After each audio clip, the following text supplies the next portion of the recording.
Hey guys, तो कैसे हैं आप सब। आई होप आप सब अच्छे होंगे। मैं भी ठीक हूँ। चलिए शुरू करते हैं स्टोरी, जिसका नाम है बेइंतहा। जी हाँ, उससे पहले थोड़ी सी बातें क्लियर कर लेते हैं, माफ़ी भी मांग लेते हैं। एक्चुअली मेरे ऑफिस में चल रहा है ऑडिट रिपोर्ट। जिस दिन से मैंने कम बैक किया है उसके कल होके ही ऑडिट स्टार्ट हो चुकी है, जिसकी वजह से मुझे साढ़े 3 साल की 3 साल की रिपोर्ट बनाने हो रहे हैं और स्टॉक मैनेज करना हो रहा है। एक्चुअली मेरा काम सिर्फ रिपोर्टिंग का है, बट रिपोर्ट्स के अकॉर्डिंग स्टॉक के अकॉर्डिंग रिपोर्ट अरेंज करना होता है 3 मंथ का। तो डेटा को थोड़ा सा कैप्चर करना पड़ रहा है, थोड़ा सा घुमाना पड़ रहा है। आई नो जो लोग डेटा का काम करते होंगे वो लोग सब समझ जाएंगे। देन उस ऑडिट रिपोर्ट के लिए मुझे इतना परेशानी हो रही है कि मैं सुबह उठती हूँ तो लैपटॉप के साथ और सोती हूँ तो लैपटॉप के साथ। ऐसी सिचुएशन हो गई है मेरी। 3.5 साल की रिपोर्ट बनाना कोई छोटी बात नहीं है, इसलिए बिल्कुल टाइम नहीं मिल पा रहा। बट हाँ, 1-2 दिन में ऑडिट ख़त्म हो जाएगी। आज मैंने कैसे कैसे टाइम निकाल के आप लोगों के लिए रिकॉर्डिंग की है। सो प्लीज़ प्लीज़ प्लीज़ अच्छे से सुने। और हाँ, मेरे दूसरे चैनल को सब्सक्राइब कर दें, उस पर बहुत अच्छी अच्छी स्टोरीज़ है। आप सुने और अपना कमेंट्स करें, बताएं कि क्या है क्या नहीं। तब तक के लिए सुनते हैं स्टोरी। प्रीवियस पार्ट में सुना था कि रिद्धि और आराध्या ये लोग आ चुके थे। रिद्धि और आराध्या पिकनिक से आ चुके थे। मिस्का नेहा भी आ चुके थे। यहाँ आराध्या तुरंत ऑफिस चली गई थी। मिस्का, रिद्धि और बाकी सारे लोग घर पे ही थे। तभी आराध्या को जैसे ही ऑफिस से घर आती है, कुछ प्रॉब्लम हो चुकी थी ऑफिस में, वैसे ही रिद्धि घर में कमरे में जाती है, आराध्या को टाइटली हग करती है। इन लोगों का अपना मोमेंट होता है। रिद्धि सानवी को मिस्का के पास दे देती है। तभी आराध्या कहती क्या हुआ, तो रिद्धि कहती है वो मुझे डर लग रहा है। इन लोगों का एक प्यारा मोमेंट होता है कंफर्ट वाला। जब ये कंफर्ट हो जाता है देन ये लोग सो जाते हैं। अब सुनते हैं आगे की एपिसोड। आराध्या जब अपनी आंखें खोलती है सुबह के 7 बजे, तो देखती है रिद्धि उसे बहुत टाइटली हग करके सोई हुई है। यहाँ आराध्या उसे उठाना तो नहीं चाहती थी, बट वो जैसे ही थोड़ी सी पीछे कर सकती है, रिद्धि की भी आंखें खुल जाती है। आराध्या उसके फोrehead पे किस करते हुए कहती है गुड मॉर्निंग, कैसे हो आप। तभी रिद्धि कहती मैं ठीक हूँ, गुड मॉर्निंग, कितने बजे। तभी आराध्या कहती 7। ये इतना लेट हो गया। तभी आराध्या कहती रिलैक्स, 7 ही बज रहे हैं, अभी सब सोए होंगे। तभी रिद्धि कहती मुझे उठना है। और रिद्धि उठते हुए वहाँ से जाने लगती है। तभी आराध्या उसका हाथ पकड़ती है और अपनी तरफ खींचती हुए कहती है इतनी जल्दी है मुझसे दूर जाने की। रिद्धि बिना कुछ कहे थोड़ी सी स्माइल पास करते कहती है मेरे बस में हो तो मैं जीवन में कभी भी आपसे दूर ना जाऊँ। मैंने जो दर्द एक बार सह लिया है, दोबारा उस दर्द को जीना कौन चाहता है। आराध्या कहती रिलैक्स, मैं मजाक कर रही थी, इतनी सैंटी बातें। तभी रिद्धि कहती है नहीं नहीं मैं ठीक हूँ।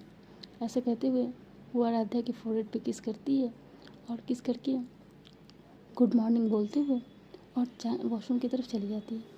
तभी आराध्या यहाँ कहती है हे मैं बच्ची नहीं हूँ, आप सानवी की तरह मुझे किस करते हो। तभी वॉशरूम के गेट से कहती है कि आप बच्ची नहीं हो, बट मेरी बच्ची की कुछ तो लगते हो, सो उसके बदले आप ही को मिला।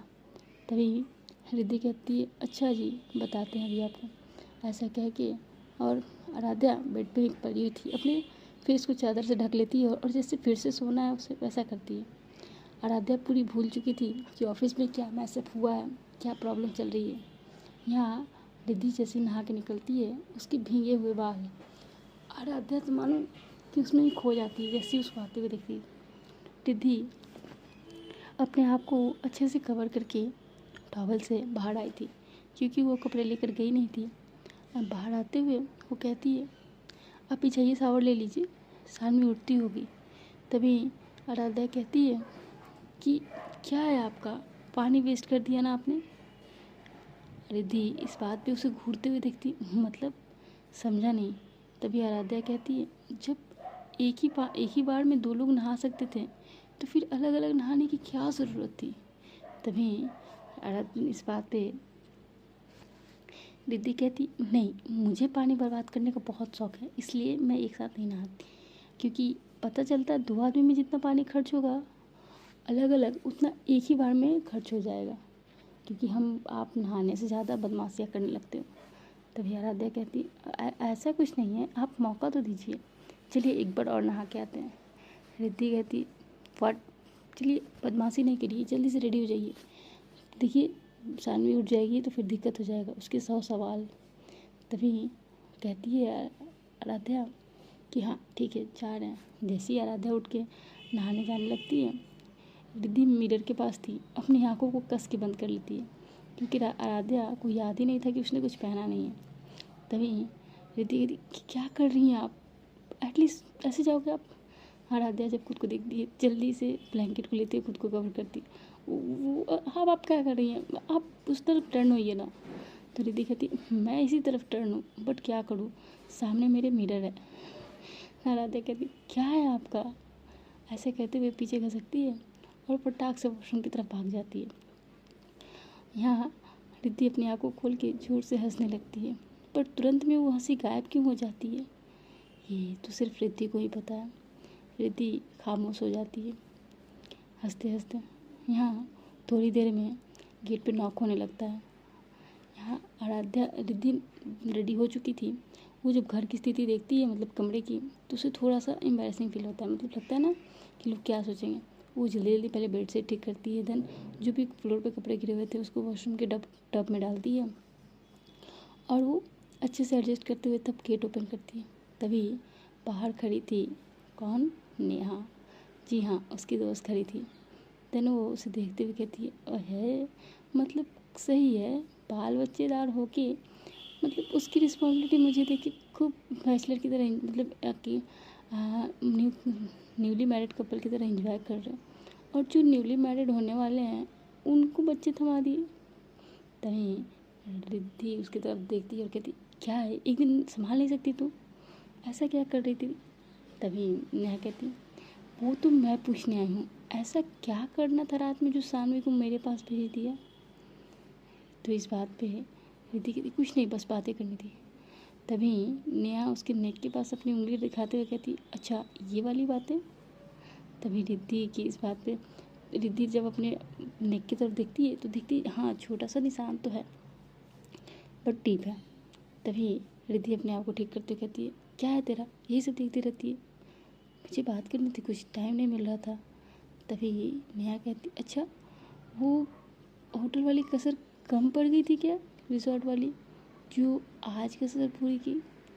तभी आराध्या वॉशरूम से आवाज़ देती है रिद्धि देखिए ना मैंने कपड़े नहीं लाया और टॉवल दे दीजिए। तभी यहाँ रिद्धि को जब आराध्या आवाज़ देती है तो नेहा कहती लीजिए जी जाइए कपड़े दीजिए। तभी नेहा कहती तो यहाँ पे रिद्धि कहती है तू जा रही है या नहीं, सानवी उठ गई। तभी नेहा कहती नहीं बस उसे उठाने ही जा रही हूँ। इस बात पे रिद्धि कहती है हाँ जा उसे उठा, उसको स्कूल भी जाना है। तो नेहा कहती अब इसे रहने दे, मंडे से भेज देना, वैसे भी आज सैटरडे है। तभी रिद्धि कहती उठा तो उसे जाकर। तो नेहा कहती हाँ जा रहे हैं, जाओ अपना रोमांटिक मोमेंट एंजॉय करो, ऐसे चिढ़ाते हुए और वहाँ से निकल जाती है। यहाँ रिद्धि आती है और डोर के पास टॉवल देते हुए कहती क्या है आपका, टॉवल लेके नहीं जा सकते थे। तो आराध्या कहती आप ही ने तो चिढ़ा दिया मुझे कि कैसे जा रहे हो, मैं तो। तभी आराध्या चाहती है कि रिद्धि को अंदर खींच ले, तो वो उसकी चूड़ियाँ पकड़ने वाली थी, बट यहाँ रिद्धि बहुत तेज़ थी, वो टॉवल को कॉम्ब में फंसा के और तब देती है। कॉम्ब में जब फंसा हुआ था टॉवल तो आराध्या को लगता है कि वो उसका हाथ है, देन उसे पकड़ के खींचने लगती है तो उसके हाथों में चुभने लगता है। तो कहती ये क्या है। तभी रिद्धि कहती मुझे पता था आपकी ये बदमाशियाँ, इसलिए तो मैंने इसे ऐसे दिया टॉवल। तभी आराध्या टॉवल लेते हुए डोर को बंद करती हुई कहती अनरोमांटिक पर्सन। तभी रिद्धि बाहर मतलब गेट के पास ही जाके कहती है अच्छा रात का भूल गए क्या। तो आराध्या कहती है नहीं कुछ भूले तो नहीं है, बट क्या है आपका, रात में रोमांटिक होते हो सुबह में अनरोमांटिक, मतलब समझ में नहीं आता। रिद्धि कहती है जल्दी से रेडी होके आ जाइए, मैं ब्रेकफास्ट बना रही हूँ। ऐसा कह के रिद्धि वहाँ से निकल जाती है। हाँ, जाने से पहले वो आराध्या के कपड़े निकाल चुकी थी जो उसके फेवरेट थे। बहुत अच्छा सी ग्रीन कलर का कोट पैंट था और वाइट कलर की शर्ट, उसे बहुत अच्छी लग रही थी वो। तभी रिद्धि कहती है कि नेहा ब्रेकफास्ट बनाना है। तभी वहाँ से महाराज जी कहते हैं, जो कुक थे, बेटा वो तो मैंने बना चुके हूँ ब्रेकफास्ट, कुछ और बनाना है क्या? तभी रिद्धि कहती है, नहीं नहीं महाराज जी, आपने बना लिया ना, काफ़ी है, बस आंटी के लिए कुछ हेल्दी सा बना दीजिए। महाराज जी कहते हैं, मैडम ने तो नाश्ता कर भी लिया। तभी रिद्धि कहती, इतनी जल्दी? तो हाँ, वो जल्दी जग गए थे, देन उन्होंने कहा था कि उन्हें भूख लगी है, कुछ खाने के लिए दे दिया जाए। वो सावर वगैरह भी ले लिए थे, सुबह 5 बजे जग गए थे। रिद्धि कहती है, तो आप मुझे जगा देते हैं, वो अकेली जगी थी तो वहाँ पे महाराज जी कहते हैं, नहीं, उन्होंने ही मना किया था कि किसी को ना बताए, वो जग चुकी हैं। तो रिद्धि कहती है, ठीक है, मैं उनसे मिलकर आती हूँ। ऐसे कह के रिद्धि उनके कमरे में जाती है। तभी आराध्या की माँ रिद्धि को देख के कहती है, अच्छा तुम आओ। तो आराध्या जाती है, सॉरी रिद्धि जाती है और कहती है, आंटी जी आप उठ गए, मेडिसिन ले ली, कैसे हैं आप? तभी यहाँ आराध्या की माँ आती है, अपने गेट मतलब रूम का डोर लॉक करती है और कहती है, जो मैंने कहा होगा आई होप तुम्हें याद होगा। तो रिद्धि कहती, जी मुझे याद है, बट नेहा की शादी तक आज वो लोग बात करने जाने वाले हैं अंकल के साथ, तो वो हो जाए एक बार, फिर मैं वही करूँगी जो आपने कहा है। तभी यहाँ फिर क्या कहा है उसने और क्या नहीं, ये तो सिर्फ आराध्या की माँ और रिद्धि जानती हैं। तभी आराध्या की माँ कहती, जो भी करना है जल्दी करना, बट जो भी तुम्हें करना है बस यही जितने दिनों में है करना है, इस एक मंथ बाद मैं बाकी कुछ नहीं सुनना चाहती। और हाँ, ये बात आराध्या को पता नहीं चलनी चाहिए। तभी रिद्धि कहती, मैं ऐसा कोई काम नहीं करूँगी जिससे आप दोनों माँ बेटियों के बीच में दूरी है। उसकी माँ कहती है, यही उम्मीद थी तुमसे। ऐसा कह के रिद्धि वहाँ से डोर ओपन करती है और डोर ओपन करने के बाद वो वहाँ से चली जाती है। यहाँ जैसी रिद्धि की आँखें थोड़ी नम थी, रिद्धि आती है, ब्रेकफास्ट टेबल बैठती है, तब तक सानवी भी जग चुकी थी। वो सानवी को फ्रेश करवाती है। ब्रश करवाने के बाद उसे बोलती है, बच्चा कैसा आप? तभी सानवी कहती, मैं तो आपके और पति के पास हुई थी ना, तो मैं फिर यहाँ कैसे आ गई? तभी यहाँ पे रिद्धि कहती, वो क्या है ना बच्चा, आप रात में जिद कर रहे थे कि मुझे नेहा मासी के पास जाना, नेहा मासी के पास जाना, तो फिर मुझे लेके आना पड़ा। तो सानवी कहती, सच्ची मैंने ऐसा बोला था क्या? तभी नेहा कहती, हाँ ना, आपने बोला था, देन आपकी मम्मा को मुझे गोद में, मतलब आपको गोद में लेके आना पड़ा, मेरे पास देना पड़ा। वो कितनी समझा रही थी आपको कि आप मत जाओ उनके पास, मत जाओ उनके पास, बट आप बोले नहीं, मुझे मिस्का आंटी और नेहा मासी के पास ही जाना है। तभी उनको लेके आए। यहाँ मिस्का के चेहरे पे स्माइल थी। पीछे से आराध्या रेडी होके आती है। आराध्या बहुत खूबसूरत लग रही थी, मतलब वो फॉर्मल में थी, बहुत अच्छी लग रही थी। तभी यहाँ रिद्धि कहती है, आप बच्चा बैठो, खाना खाते हैं। यहाँ आराध्या, रिद्धि, सानवी और नेहा, मिस्का, ये लोग बैठे हुए थे डिनर पे। तभी आराध्या कहती, माँ कहाँ है, माँ नहीं करेंगी? तभी आराध्या की माँ कमरे से बाहर होते हुए कहती, नहीं बेटा तुम लोग कर लो, मैं जल्दी उठ चुकी थी, तो मुझे भूख लगी थी तो मैंने पहले ही कर लिया। आराध्या की माँ इस कहने पे आराध्या कहती, ठीक है माँ, आपकी तबीयत ठीक है ना? तभी आराध्या की माँ कहती है, हाँ बेटा ठीक है, सब कुछ सही है, तुम ऑफिस जा रहे हो?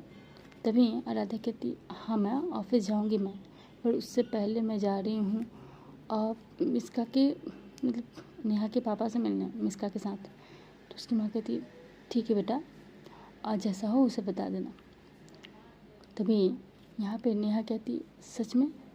तभी नेहा के फ़ोन पे उसकी माँ का कॉल आता है कि नेहा, अभी आराध्या ने कॉल किया था कि वो आ रही है मिस्का के साथ, क्या है ये? तभी नेहा कहती, हाँ माँ। तो नेहा की माँ कहती, तुम कब तक आ रही हो? तो वो कहती है, मैं इन्हीं लोग के साथ आ जाती हूँ। तभी वो कहती, ठीक है, तुम्हारे पापा आ चुके हैं, पूछ रहे थे, तो मैंने बोल दिया कि रिद्धि के साथ उसके घर पे है। उसके पापा कहते हैं, तो इस पर नेहा कहती, ठीक है मैम, बस आ रही हूँ। ये लोग ब्रेकफास्ट कर रहे थे। मिस्का का चेहरा टेंस्ड हो गया था, नेहा का भी। आराध्या कहती, हे रिलैक्स, इतना डरने की क्या बात है, मान जाएंगे अंकल, और दो प्यार करने वालों से कब तक कोई नाराज़ रह सकता है। तभी यहाँ आराध्या कहती है, चलो ब्रेकफास्ट हो गया। तो हाँ, तभी सानवी कहती, आलू आज आपने मुझे नहीं खिलाया। तभी आराध्या कहती है, आज आपकी मम्मा आपको खिला रही थी ना, इसलिए मैंने नहीं खिलाया। तभी हाँ दीदी कहती है, आज से मैं ही आपको खिलाऊंगी, क्या है आपका, आप उन्हें परेशान करते रहते हो। तभी सानवी कहती, आलू क्या मैं आपको परेशान करती हूँ। तभी यहाँ पे रिद्धि के इस बात पे आराध्या के कहती है, नहीं बच्चा, आप मुझे परेशान नहीं करते हो, आपकी मम्मा परेशान करती है, क्या ही बताएं हम इन्हें। कोई नहीं, आप मेरे हाथ से ही खाओगे, ठीक है, अभी मैं आपको लास्ट बाइट खिला दूँ। तभी सानवी कहती, हाँ खिला दो ना, मम्मा पता नहीं कैसे खिलाती, पेट ही नहीं भरता मेरा। तभी वहाँ सब हंसने लगते हैं। यहाँ आराध्या उसे एक बाइट खिलाते हुए कहती है, चलो ठीक है, अब हम जा रहे हैं आपकी नेहा मासी के घर, तो चलना है आपको। तभी इस बात पे सानवी कहती है, हाँ चलना है। रिद्धि उसे घूर के देखने लगती है कि इसे क्यों लेकर जा रहे हो। आराध्या कहती है, हुकुम का इक्का है, हुकुम का। तभी रिद्धि कहती है, मतलब, तो कुछ नहीं, चलिए आप भी चलिए, रेडी हो जाइए। तभी वो भी रेडी हो चुकी थी। ये लोग जाके गाड़ी में बैठते हैं। लगभग आधे घंटे के ड्राइव के बाद 45 मिनट के ये लोग पहुंचते हैं नेहा के घर। नेहा के घर जैसे ही डोरबेल बजता है, उसके पापा गेट ओपन करते हैं। नेहा को देखते ही कहते हैं, अरे बेटा तुम कहाँ थे तुम, मैं तुम्हें कब से पूछ रहा था, तो सुना कि तुम रिद्धि के घर गए हो। अच्छा रिद्धि भी आई है, आ जाओ आ जाओ अंदर आ जाओ। और ये दोनों, तो नेहा कहती है, पापा ये मेरी फ्रेंड्स हैं, मिस्का और ये मेरी फ्रेंड है, जी जी ये मेरी फ्रेंड है आराध्या, ये दोनों मेरी फ्रेंड है। तभी उसके पापा कहते हैं, ये नहीं तो हाँ, एक्चुअली जिस कंपनी में रिद्धि काम करती है ना, ये उनके बॉस हैं। तभी वो लोग कहते, अच्छा अच्छा आइए आइए आप लोग आइए। ऐसा कह के अंदर की तरफ आते हैं, ये लोग बैठते हैं। उसके पापा बहुत सारी बातें कर रहे थे मिस्का से, नेहा से, रिद्धि से। नेहा अपनी माँ के साथ किचन में जाती है। उसके पापा कहते हैं, जाइए चाय वाय बना के लाइए इन लोगों के लिए। तो नेहा जाती है, चाय वगैरह के अरेंजमेंट करने लगती है। तभी रिद्धि कहती है कि आप लोग बात करिए, मैं नेहा के पास हूँ। ऐसा कह के वो नेहा के पास किचन में चली जाती है। यहाँ सानवी पूरे घर में इधर से उधर भाग रही थी। तभी वो रिद्धि के पास जाती है, कहती, मम्मा नेहा मासी का घर तो कितना प्यारा है। तभी रिद्धि कहती, अच्छा आपको प्यारा लगा, जाइए देखिए, जाइए नेहा मासी के घर में जाइए, कमरे में जाकर देखिए उनका कमरा कैसा है। तो उनका कमरा कौन सा है। तो नेहा कहती, सीधा जाके लेफ़्ट में जो कमरा है वो मेरा है, उस पर नेहा लिखा हुआ है। तभी यहाँ सानवी कहती, ओके, और सानवी वैसा ही करती है, उसके कमरे में चली जाती है। रिद्धि उसके पास जाती है और इसे एक गिलास दूध में हॉर्लिक्स घोल के देती है। यहाँ नेहा की माँ, रिद्धि, ये लोग चाय लेकर आ चुके थे। तभी मिस्का और आराध्या सीरियस होते हुए बैठते हैं। अंकल कहते हैं, अंकल मुझे आपसे कुछ बात करनी है। तो उसके पापा कहते हैं, हाँ बेटा बोलो। तभी वहाँ पे नेहा चाय लेके पहुँचती है, कहती है, ये चाय पी लीजिए फिर बातें करिएगा, मतलब वो बातों को रोकना चाहती। तभी मिस्का कहती, हाँ पीते हैं, रखो। तभी आराध्या कहती है, अंकल नेहा किसी से प्यार करती है। तभी उसके पापा कहते, क्या, और ये आप लोग मुझे क्यों बता रहे हैं। तो आराध्या कहती है, अंकल नेहा किसी से प्यार करती है और वो उससे शादी करना चाहती है, और वो चाहती है कि आप उसे अप्रूव कर दें, आप मान जाएं उस शादी के लिए। तभी उसके पापा कहते हैं, ठीक है, बट वो लड़का है कौन, करता क्या है, और किस कास्ट का है, क्या है, कुछ पता तो चले उसके बारे में। तभी नेहा की तरफ से तभी आराध्या कहती है कि वो किसी लड़के से नहीं प्यार करती, वो एक लड़की से प्यार करती है। उसके पापा कहते, व्हाट ट्रॉविस, सुबह सुबह क्या मजाक है तुम लोगों का। नेहा ऐसा मजाक बिल्कुल पसंद नहीं मुझे। तभी आराध्या कहती है, अंकल ये मजाक नहीं है, नेहा किसी लड़की से प्यार करती है, दिस इज़ नॉट स्ट्रेट। तभी उसके पापा कहते, क्या बेहुदापन है। तभी आराध्या कहती है, अंकल आप मेरी बात तो पूरी सुनिए। जानते हैं कि कल क्या कहेगी आराध्या और मिसका उसके पापा से जो वो मान जाएंगे। तब तक के लिए सुनते रहिए बेइंतहा।